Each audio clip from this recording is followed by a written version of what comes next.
Bonjour, bonjour, bienvenue en ce jeudi 9 août 2018.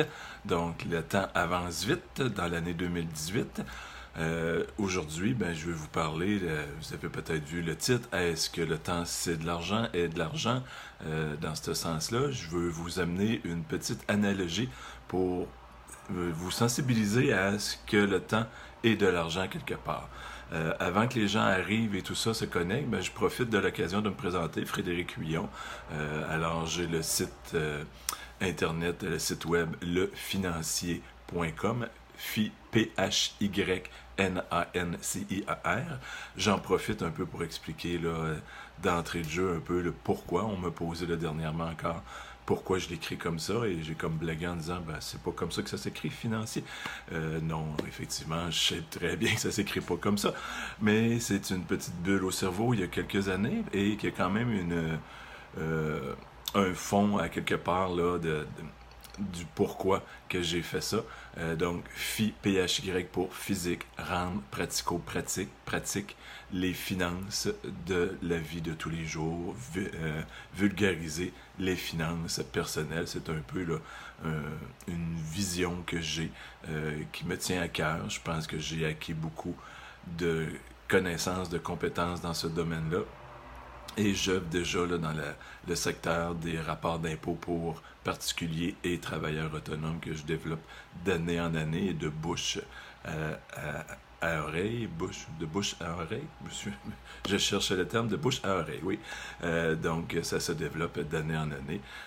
Donc ça, j'en suis bien fier, bien content de cette fidélité de ma clientèle qui grossit comme une boule de neige. Donc c'est un peu une petite introduction. Pour commencer, est-ce que le temps, c'est de l'argent? La petite analogie que je veux vous faire, allons-y avec, souvent là, on parle, un salaire moyen ici au Québec, c'est 40 000, fait qu'on part avec ça, et donc 40 000 brut par année. Il faut faire attention tout de suite en partant, on parle de brut, là, j'ai fait exprès pour nommer ce terme-là. Brut ne veut pas dire net. Net, j'ai fait des petits calculs rapides. J'avais déjà dans l'idée que d'enlever un quart, à peu près 25%, puis j'ai fait un petit calcul rapide d'une paye, et ça arrive pas mal pile dessus. Si on faisait 40 à un quart de moins, ça ferait comme 30 000, et j'arrive à 30 247, 30 250. Donc j'ai tout ramené ça, et basons-nous sur une semaine moyenne. Souvent, ça joue entre 35 et 40 heures par semaine. Donc, ça équivaut pour 37 heures et demie à un salaire net de 15,51. Donc, 15 piastres et demi de l'heure net. Pourquoi j'y vais sur le net? Bien, quand on paye des choses, on paye avec de l'argent qui a été déposé dans notre compte de banque, qui est notre paye nette. Lorsqu'on paye une dette, on rembourse une dette, bien, on prend de l'argent dans notre compte qui est de l'argent net de notre salaire, et on paye une dette.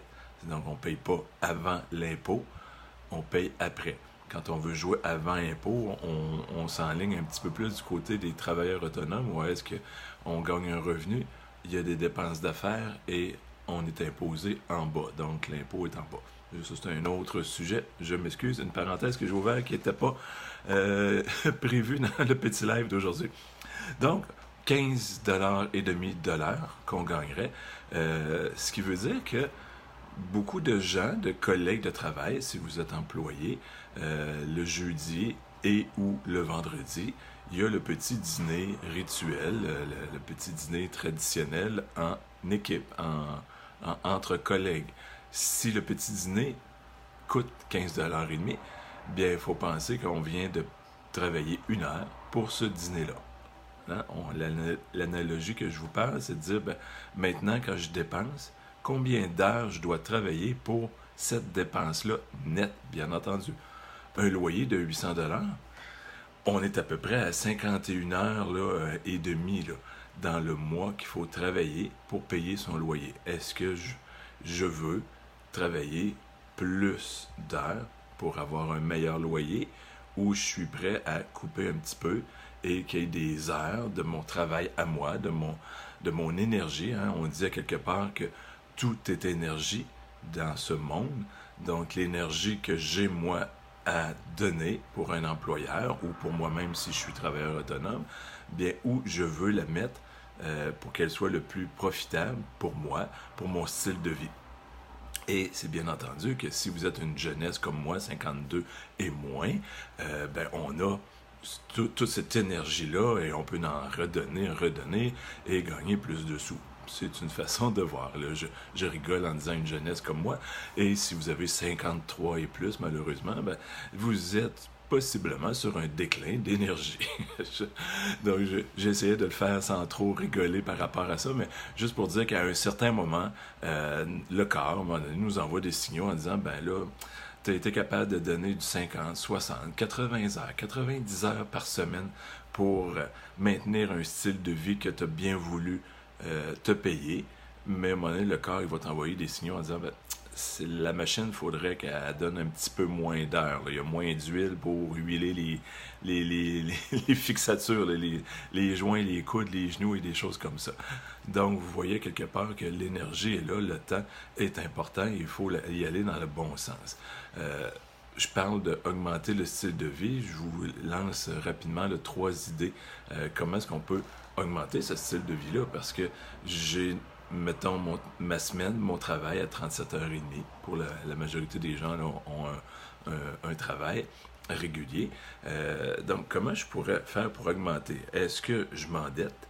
Qui n'est pas vraiment la meilleure des solutions. Je vous parle de 3 idées, mais si jamais vous voyez que la boule de neige se crée, que les dettes augmentent de mois en mois, d'année en année, bien, j'ai un petit programme là, qui pourrait vous intéresser. Là. Si vous allez le financier, PHYNANCIR/0ZERO, petite barre en bas, DETTE, zéro dette, bien, il y a un petit programme qui pourrait être très utile pour vous pour éliminer vos dettes en 6 étapes faciles. Donc, deuxième solution, augmenter mon nombre d'heures. Là, je viens de dire que tout est énergie, qu'à un moment donné, la machine, l'huile est un peu plus épaisse et malheureusement, on n'est pas comme un véhicule, on ne peut pas l'enlever puis la remettre de la nouvelle, de la neuve. Donc, ça vient comme un petit peu dire que oui, c'en est une, si on a encore vraiment cette énergie-là, si on veut le faire, mais comme je vous dis, il y a une limite à quelque part, le corps a ses limites. Et troisième petite idée comme ça pour augmenter le style de vie, ben, c'est d'aller chercher d'autres sources de revenus. Sur ça, bien, je vous invite à aller télécharger, si vous ne l'avez pas déjà fait, mon e-book qui est gratuit sur lefinancier.com. Vous pouvez l'avoir directement, le e-book, doubler ses revenus et plus loin encore. Ou vous allez sur lefinancier.com/e-book, E-B-O-O-K, et vous pourrez recevoir votre copie gratuitement, juste à mettre votre prénom et votre courriel. Et à l'intérieur, bien, il y a une notion de revenu actif. Donc là, on revient encore comme la deuxième solution d'augmenter son nombre d'heures de travail, qui n'est pas idéal, mais il y a aussi une notion de revenu passif. Est-ce que c'est possible de faire des revenus quand je ne suis pas actif à le créer? Exemple rapide, placement. Donc, j'ai accumulé un certain montant d'argent, un capital, que je place et il me rapporte de l'intérêt. C'est une façon de faire. Il y a plein d'autres façons. Dans le e-book que je vous parle, il y a 4 sources de revenus et à l'intérieur, il y en a des actifs et des passifs. Donc, je vous souhaite là-dessus, je ne vais pas plus loin, une agréable fin de journée en ce jeudi, jour de paye, le 9 août, et on se revoit à très bientôt. Bonne journée!